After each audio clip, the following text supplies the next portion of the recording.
De l'orage jusqu'à la tempête, à l'abri de tout ce qui arrive. De l'orage jusqu'à la tempête, dans le creux de sa main, dans le creux de sa main, dans le creux de sa main, à l'abri de tout ce qui arrive, dans le creux de sa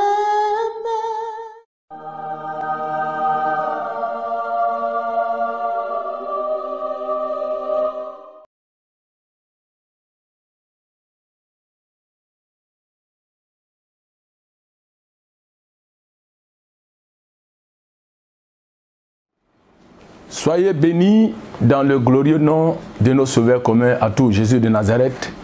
C'est pour moi encore un honneur d'être avec vous en ce dimanche 19 avril 2020.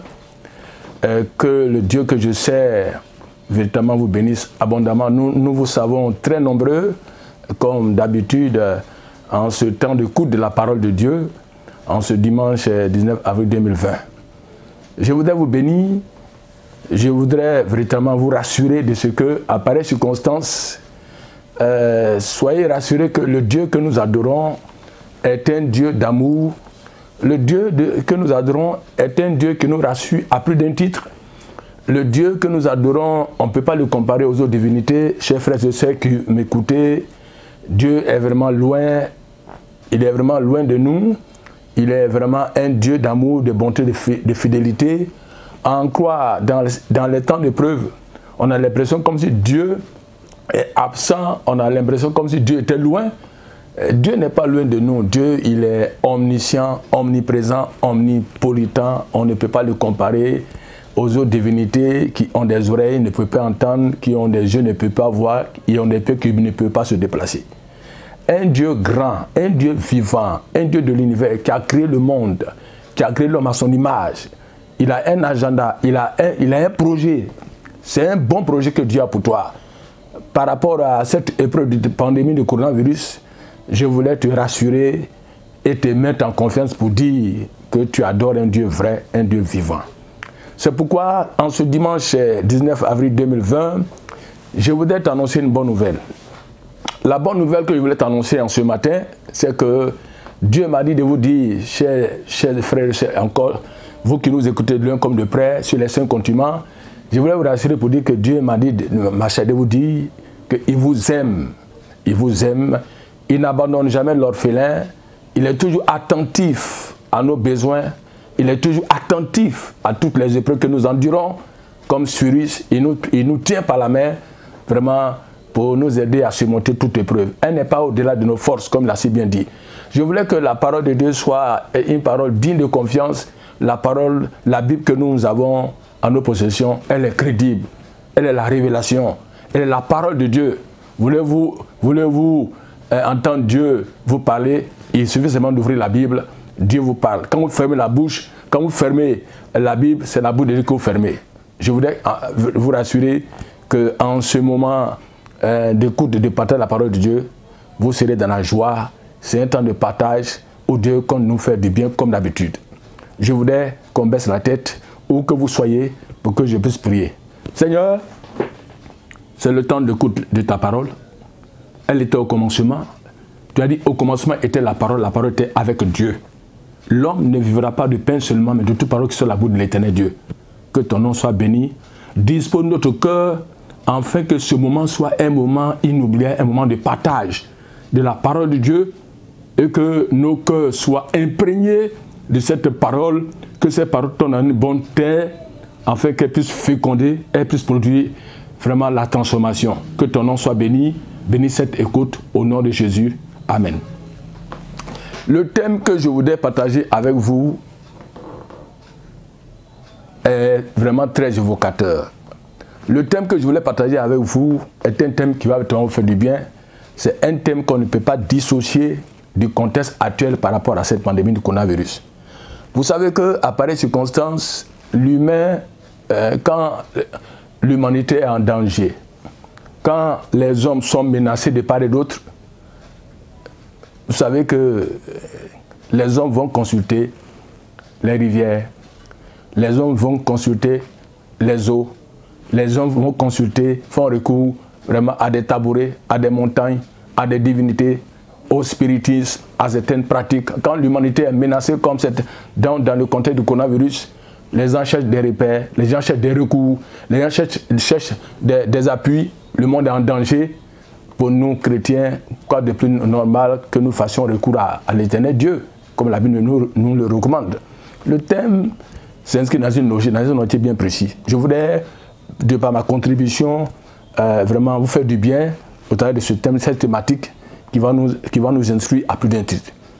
Avoir le Dieu très haut comme protecteur. Le verset qui sous-tend cette thématique de ce matin du dimanche 19 avril 2020, c'est le psaume 91, le verset 1 jusqu'au verset 16.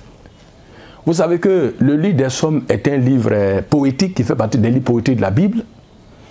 Et les Hébreux avaient l'habitude d'utiliser la poésie. Et les psaumes sont des livres que le peuple d'Israël a beaucoup aimé. Le peuple d'Israël était beaucoup attaché aux livres poétiques. Le peuple d'Israël, dans sa culture, ils aimaient beaucoup ce livre-là parce que à des contextes, à des circonstances de la vie, les hommes se sont appropriés le livre des psaumes. Les hommes, par rapport aux circonstances de la vie qu'ils ont traversées, ils ont vraiment utilisé vraiment le livre des psaumes. Il y en a qui ont beaucoup récité le livre des psaumes dans les synagogues.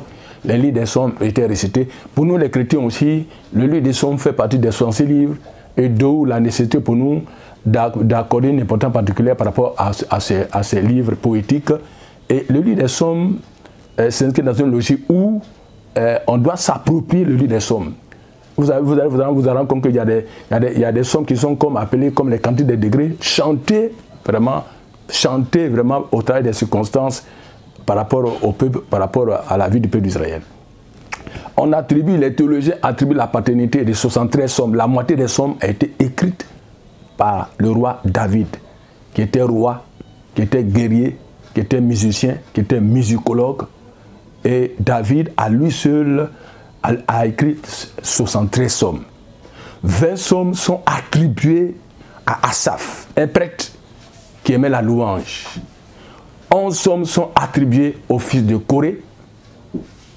Énan, Étan et Moïse et Salomon ont eu aussi à écrire aussi vraiment des psaumes.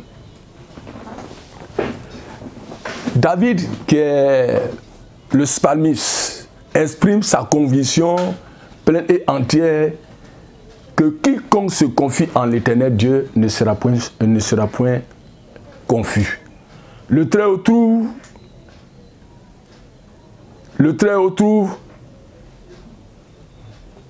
sécurise et protège. Je voulais révéler comme ça que l'expression utilisée dans ce psaume 91 sont beaucoup significatifs. Beaucoup significatifs. Dieu est un Dieu de protection. Dieu nous protège.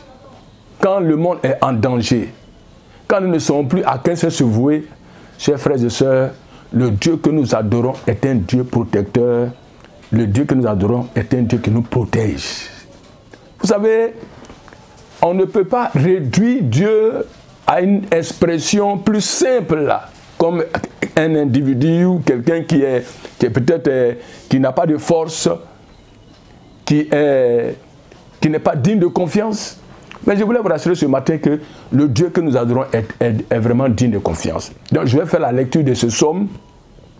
Et au travers de la lecture de ce psaume 91, vous allez vous rendre compte qu'il y a beaucoup de leçons spirituelles que nous devons tirer pour l'appliquer à notre vie. Parce que ce psaume, il est actuel. ce psaume cadre avec vraiment le contexte de cette pandémie de coronavirus parce que chacun de nous a besoin de protection. Chacun de nous a besoin vraiment d'être mis en confiance. Chacun de nous a besoin de sécurité. Chacun de nous a besoin de sérénité. Chacun de nous a besoin vraiment de se réfugier à l'abri d'une personne. Il y en a qui se réfugient sous l'homme des rois, des grands. Mais la question fondamentale que je voulais vous poser ce matin, c'est sous quel homme tu te reposes? C'est sous quel homme tu te réfugies? D'où la nécessité pour vous de m'écouter pour qu'ensemble nous allons passer au peigne fin la lecture de ce psaume. Et je voulais qu'on soit attentif à la lecture de ce psaume. Le psaume 91. Celui qui demeure sous l'abri du Très-Haut repose à l'ombre du Tout-Puissant. Je dis à l'Éternel, mon refuge et ma forteresse. Mon Dieu en qui je me confie, car c'est lui qui te délivre du filot de l'oiseleur, de la peste et de ses ravages. Il te couvrira de ses plumes et tu trouveras un refuge sous ses ailes. Sa fidélité est un bouclier et une cuirasse. Le verset 5. Tu ne craindras ni les terreurs de la nuit, ni la flèche qui vole le jour. Verset 6. Ni la peste qui marche dans les ténèbres, ni la contagion qui frappe en plein midi. Que 1000 tombent à ton côté et 10 000 à ta droite, tu ne seras point atteint. De tes yeux seulement tu regarderas et tu verras la rétribution des méchants qui n'est rien que la défaite puissante de Satan. Car, verset 9, car tu es mon refuge, ô Éternel, tu fais du Très-Haut ta retraite, aucun malheur ne t'arrivera. Ça ne veut pas dire qu'on n'est pas sujet aux épreuves, aux difficultés. Ça ne veut pas dire qu'il n'y a pas de malheur qui puisse frapper le chrétien. Le chrétien peut être frappé par le deuil, par des épreuves de toute nature. Mais Dieu au contrôle, Dieu maîtrise la situation. Dieu est le maître des temps, des circonstances. Il voit tout, il sait tout en réalité. La Bible dit que le malheur atteint souvent le juste, mais l'Éternel Dieu l'en délivre tous les jours. Pour nous, ce n'est pas le fait d'un hasard. Dieu est un Dieu de bonté, de fidélité. Nous ne sommes pas dans un contexte de fatalité. Mais nous sommes dans un contexte où Dieu contrôle l'événement et le cours de l'histoire de l'humanité, de nous qui sommes élus selon son dessein. Car tu es mon refuge, ô Éternel, tu fais du Très-Haut ta retraite, aucun malheur ne t'arrivera. Verset, car il ordonnera à ses anges de te garder dans toutes tes voies. Ils te porteront sur les mains, de peur que ton pied ne heurte contre une pierre. Tu marcheras sur le lion et sur l'aspic. Tu fouleras le lionceau et le dragon. Puisqu'il m'aime, je le délivrerai, je le protégerai, puisqu'il connaît mon nom. Ils m'invoqueront et je lui répondrai. Je serai avec lui dans la détresse. Je le délivrerai et je le glorifierai. Verset 16. Je le rassasierai de longs jours et je lui ferai voir mon salut. Que la parole du Seigneur soit bénie dans nos cœurs et qu'on puisse s'approprier cette parole et que cette parole vraiment nous fasse du bien. Quel est le commentaire, l'argumentaire, le contexte du psaume 91, comme je l'ai dit à l'entame de notre moment de partage de parole, la parole de Dieu, le thème comme que j'ai énoncé, avoir le Dieu très haut comme protecteur. Tous les rachetés de Jésus font partie du troupeau du Seigneur selon Acte 20, le verset 28. L'apôtre Paul nous met en garde sur le troupeau sur lequel nous sommes établis, que le Saint-Esprit nous a établis, de la gérer. Ce sont des brebis précieuses aux yeux de l'Éternel Dieu. Vous savez, nous avons de la valeur aux yeux de Dieu. Tu es précieuse, tu es précieux. Et par contre, tu ne dois pas te dévaloriser, tu ne dois pas te minimiser. Frères et sœurs, la Bible que Dieu a fait de nous un peuple acquis, une nation sainte, un peuple de sacrificateurs. Nous avons du prix aux yeux de Dieu. Nous avons de la valeur aux yeux de Dieu.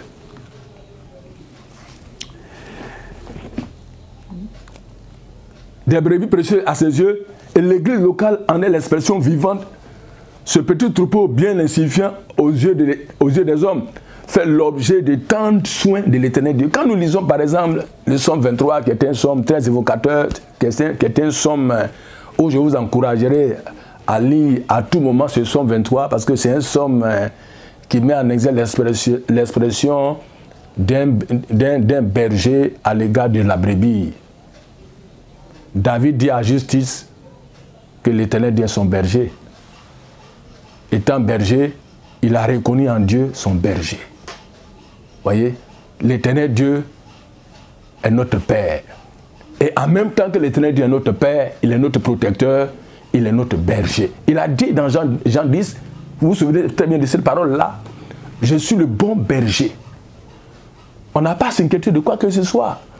Ce n'est pas tous les leaders dans aucun livre que nous connaissons, aucun leader n'a tenu ces gens de propos par rapport à cette expression, que je suis le bon berger. Non, il est la seule personne qui est tenu ces gens de propos, par amour pour nous, il s'est livré à la croix pour nous, et par l'expression de l'amour qui manifeste autant de soins dont nous sommes les bénéficiaires, il dit à justice qu'il est le bon berger.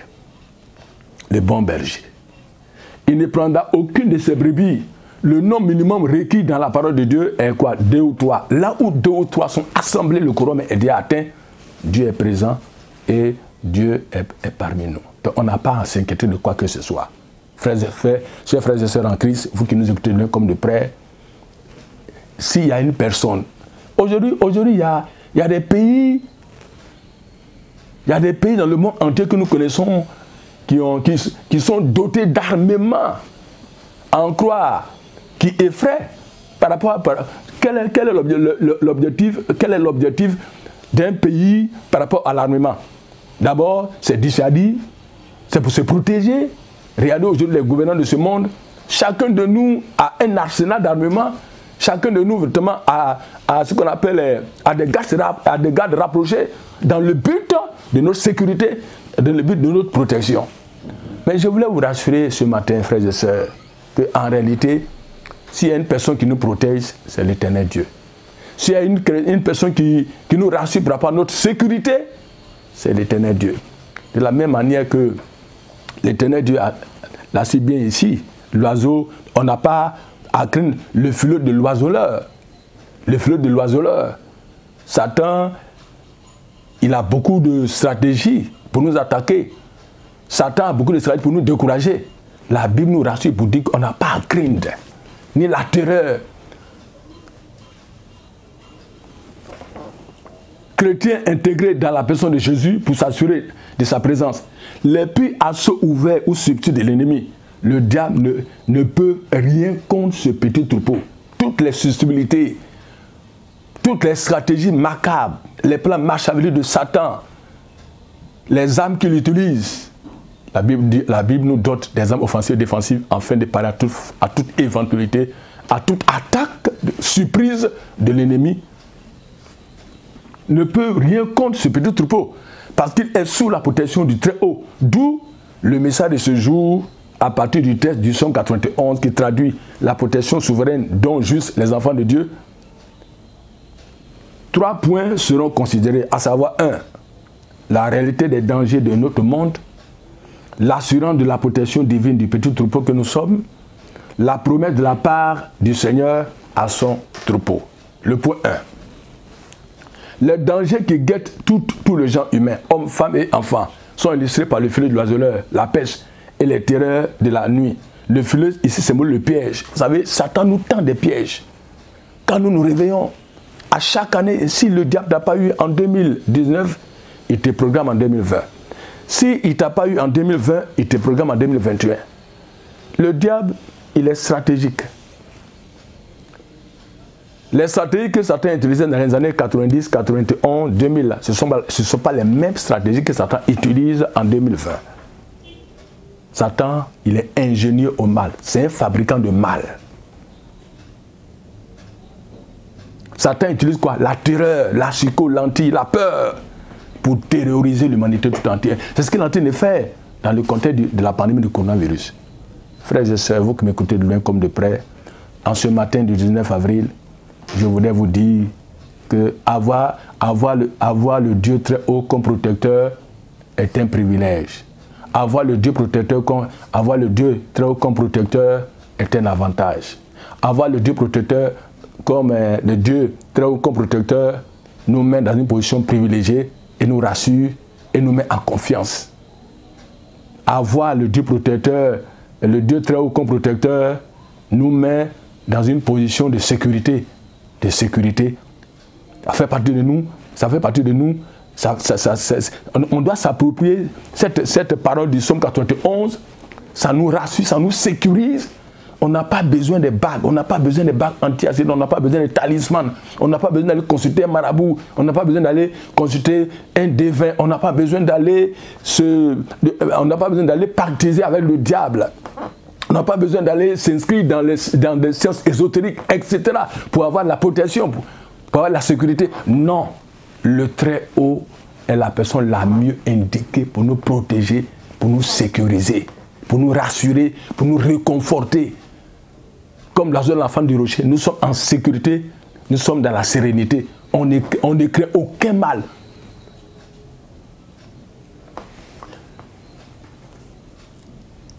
L'ensemble de ce qui enlace, cerne l'homme de tout part, la mondanité, la corruption, le favoritisme, l'esprit de pauvreté, le complot, etc. Tandis que la peste renvoie aux maladies les plus redoutées telles que le sida, le cancer, le diabète, l'insuffisance rénale, y compris les épidémies, les fléaux tels que l'Ebola, le Covid-19, visant à mettre en danger la vie de plusieurs.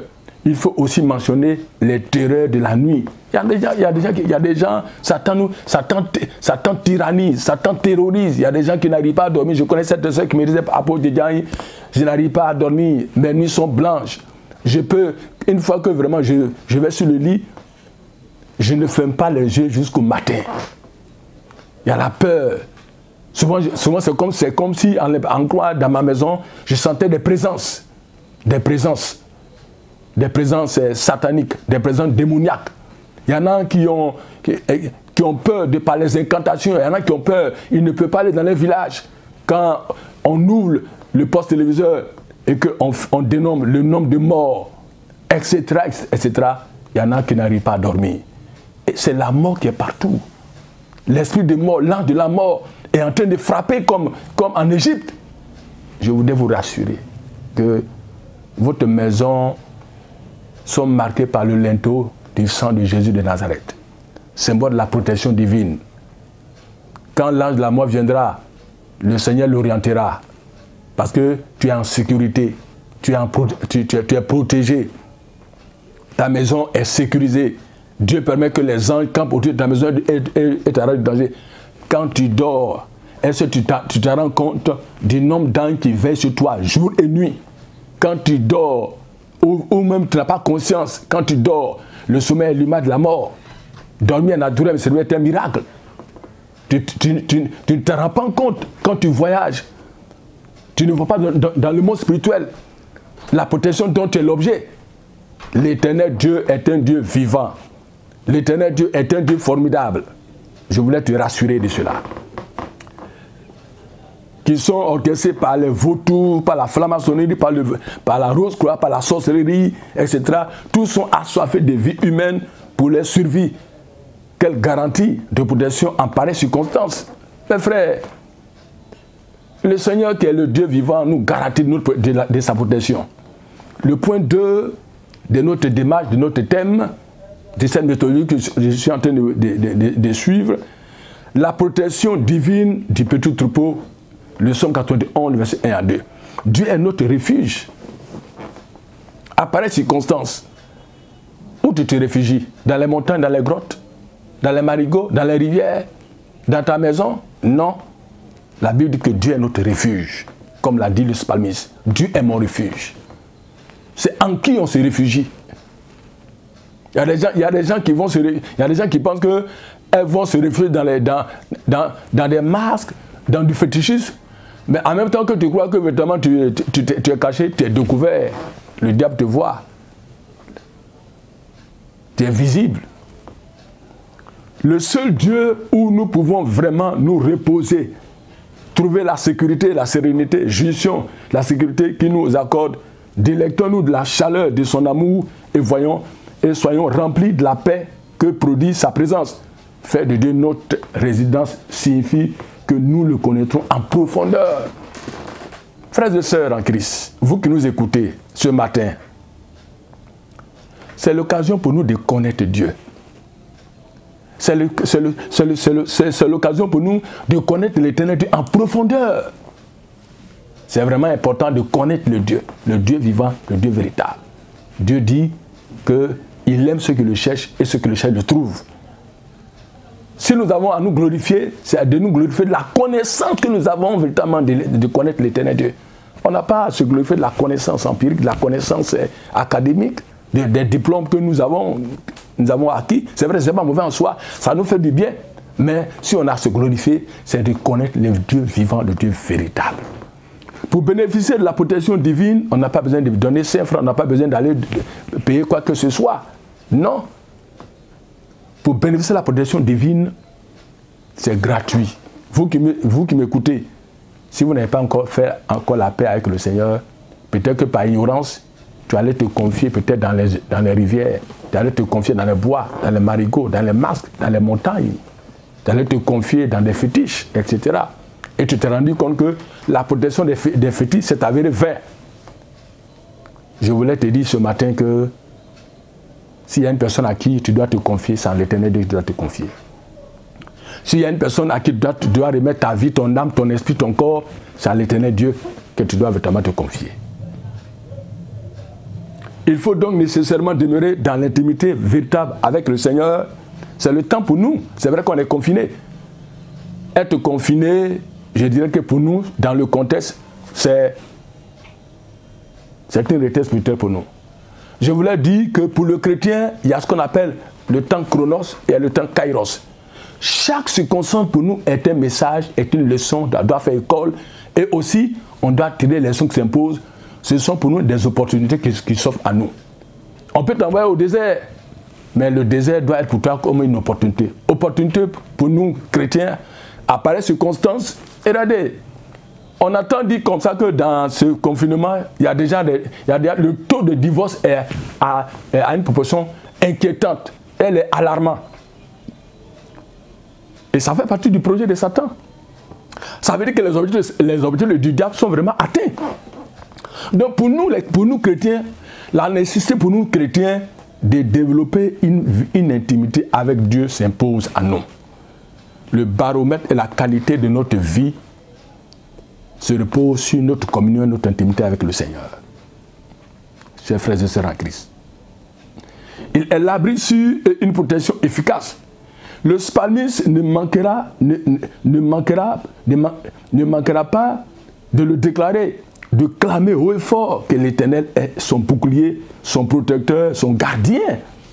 Je disais comme ça à une autorité dans un pays où je fus missionnaire dans un pays, une autorité militaire, je crois un colonel. Il dit, mais mon colonel, actuellement, vraiment, vous jouissez d'une protection divine, vous jouissez d'une protection, et de la sécurité, vous avez jusqu'à 4 gardes de corps. Mais j'ai demandé à mon colonel, vous avez 4 gardes de corps, mais qui est le gardien de votre âme?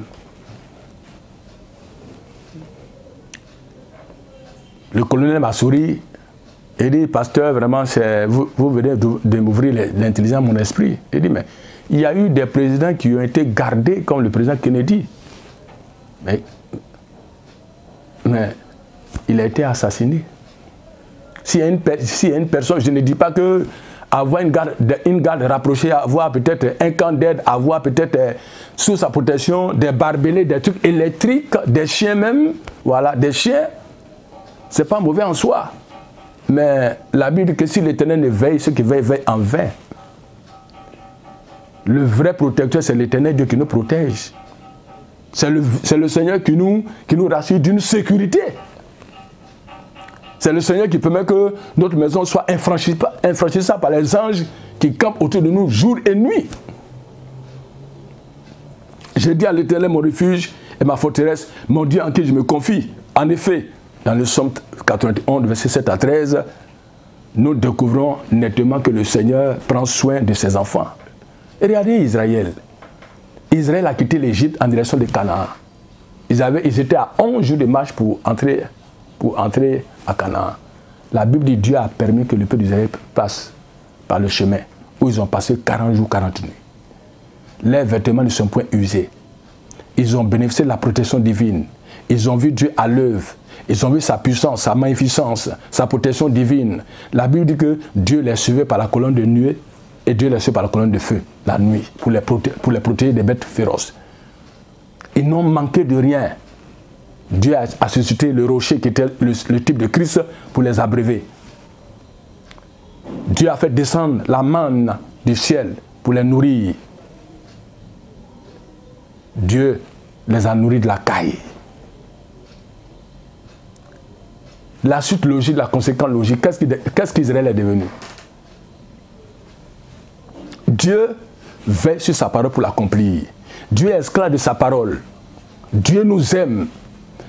La Bible dit que les promesses de Dieu sont oui et amen. Vous voyez, frères et sœurs en Christ, nous découvrons nettement que le Seigneur prend soin de s'approvisionner en nourriture, en vivre. Mais la meilleure nourriture, c'est la nourriture que je vous conseille, la nourriture spirituelle. C'est ça qui nous donne force. Force spirituelle. La Bible dit que l'homme ne vivra pas de pain seulement. Je ne dis pas qu'aller s'approvisionner n'est pas mauvais en soi. Au contraire, c'est bien. Mais en réalité, la Bible dit que l'Éternel Dieu prend soin de nous. L'Éternel Dieu, vraiment, nous sommes au bon soin de l'Éternel Dieu. Les uns sont convoqués pour les secourir. Dieu dit, arrêtez et sachez que je suis Dieu. Je domine sur les nations. Je domine sur la terre. C'est vrai que dans Matthieu 4, Satan a dit, a proposé à Jésus, si tu m'adores, je te donne tout ce qui est dans ce monde, car elle m'a été donnée par Adam et Ève, par nos ancêtres. Mais Jésus est venu racheter ce que nous avons perdu. Jésus est venu donner, nous réhabiliter, il est venu nous revaloriser. Voilà. Et Jésus est venu évidemment, il est venu, on a été spolié de notre droit, et aujourd'hui nous avons des droits et des devoirs que nous devons réclamer toujours. Il nous a fait asseoir dans les lieux très élevés. Nous sommes hérités courtiers avec le Christ. Donc nous sommes les âmes offensives et défensives. Et avec Dieu, la Bible qu'avec Dieu, nous ferons des exploits. Jésus, il est le Dieu d'amour, le Dieu vivant. La Bible dit que le Seigneur domine sur les nations. Le Seigneur, il est au contrôle. Le Seigneur veille. Le Seigneur domine la terre. Pour terminer, la promesse de la part du Seigneur à son troupeau, le psaume 91, 14 à 16. Pour qu'il même dénote la manifestation de notre amour pour Dieu et insinue que le vrai croyant a toujours un désir profond de Dieu. Il s'attache à lui, dépend totalement de lui. Tu ne dois pas dépendre de qui que ce soit. À pareille circonstance, tu dépends de qui? La question reste posée. Tu dois dépendre. S'il y a une personne à qui tu dois dépendre, de qui tu dois dépendre en réalité, c'est l'Éternel Dieu. Tu dépends de qui? Le Seigneur voulait que tu dépendes de lui, afin de bénéficier de ses privilèges et de ses avantages. Une telle attitude le prédispose à des bénédictions que Dieu lui-même décide de lui offrir. La préservation de sa vie, la délivrance contre toutes les activités de l'ennemi invisible et les effets, l'exaucement à ses prières et supplications. Dieu lui-même s'empresse de faire connaître l'engagement qu'il prend à son égard. Il te garantit sa présence. Je suis avec vous tous les jours jusqu'à la fin du monde. La seule chose que Satan peut te faire croire, c'est que Dieu n'est pas avec toi. C'est un menteur. On ne doit pas donner crédit aux paroles de Satan. On ne doit pas accorder une attention particulière à toutes les paroles, à tout ce que nous voyons. La Bible dit que Satan est le père du mensonge. La préservation de sa vie, la délivrance contre toutes les activités de l'ennemi invisible, les effets, l'exaucement à ses prières et aux supplications, Dieu lui-même s'empresse de faire connaître l'engagement qu'il prend à ton égard. Il te garantit sa présence, même en temps de détresse. comme celui que nous vivons avec le Covid-19, Dieu est fidèle. Dieu est fidèle. Dieu est fidèle. Mais c'est l'homme qui est infidèle. Dieu a été toujours fidèle à son alliance. Mais c'est l'homme qui respecta les clauses de l'alliance de l'Éternel Dieu. En guise de conclusion, qu'est-ce qu'on doit retenir?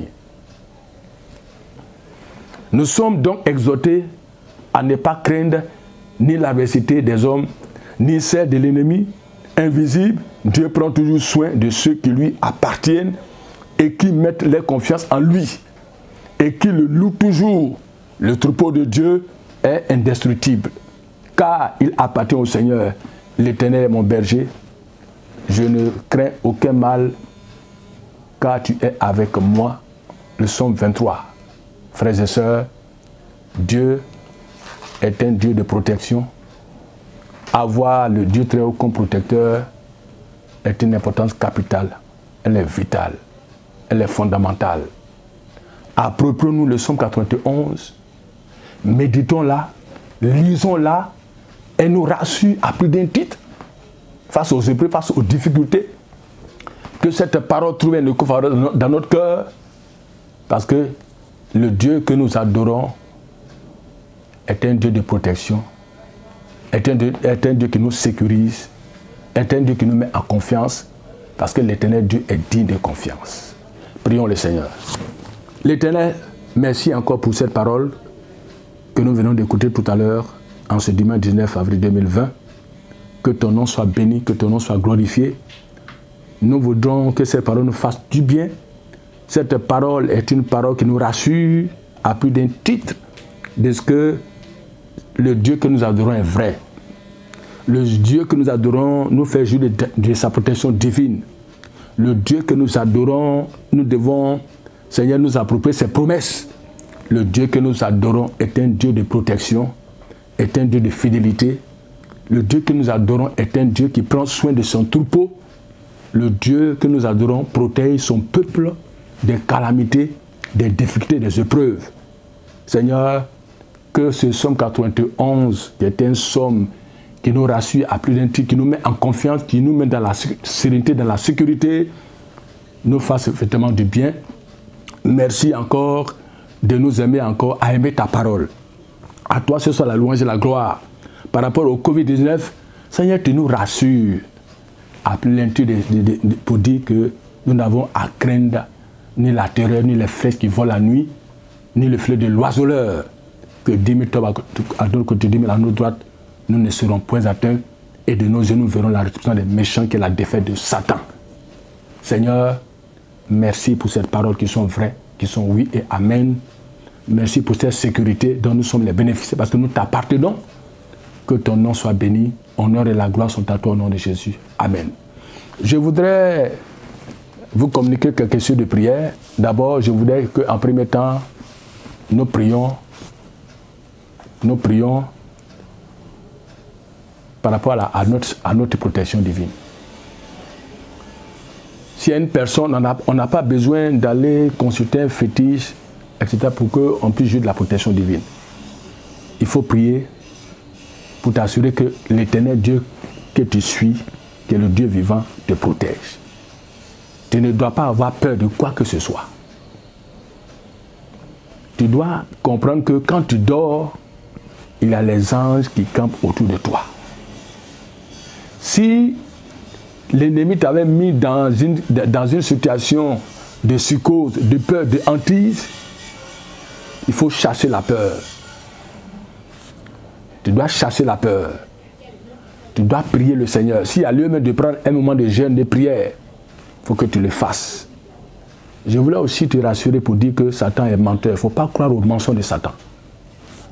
Si tu entends des paroles pour dire ce sont des paroles de menace, tu dois te rassurer que l'Éternel Dieu est avec toi. La seule chose que Satan peut faire pour ne pas te faire croire qu'il est Dieu avec toi, il faut prier conséquemment pour cela aussi, pour dire que Satan, tu es menteur. Quoi que tu dises, j'ai foi que l'Éternel Dieu est avec moi. Là où 2 ou 3 sont assemblés, il est avec nous. L'autre chose de prière, je voulais aussi que tu pries pour ta sécurité. Parce que il y a la peur qui te hantise. Il y a la peur qui te crée des problèmes. dans les voyages, même là où le moment où je suis en train de parler, là où tu te trouves, tu as peur. Il faut prier pour la peur. Il faut chasser la peur dans ta vie. Chasser la peur dans ta chambre. Chasser la peur dans la vie de tes enfants. Avant de dormir, tu dois te couvrir du sang de l'agneau. À pareille circonstance par rapport aux difficultés, par rapport au Covid-19, il ne faut pas avoir peur. Parce que dans ta pensée, tu penses que tu dois être contaminé. Tu ne seras pas contaminé parce que Dieu est avec toi. Shalom, je vous aime bien. C'est sur ces mots que je voulais vraiment dire que si c'est la volonté de nous retrouvons à une prochaine fois. Nous vous aimons et nous voulons vraiment avoir le retour. Je suis au 08 42 12 81. Je suis au 06 64 85 39. Mon mail, c'est sylvain.djedjagne@gmail.com. Je réside en Côte d'Ivoire ici, précisément à Cocody, à la Riviera 2. Que Dieu vous bénisse. Et prenez soin de vous, prenez soin de votre âme. Espérons de ce que Dieu a le pouvoir de mettre fin à cette pandémie, parce que quelles que soient les calamités, quelles que soient les pandémies, quelle que soit la peste, Dieu a toujours préservé son peuple. Shalom, je vous aime bien. Que Dieu vous bénisse. Que le Seigneur nous bénisse.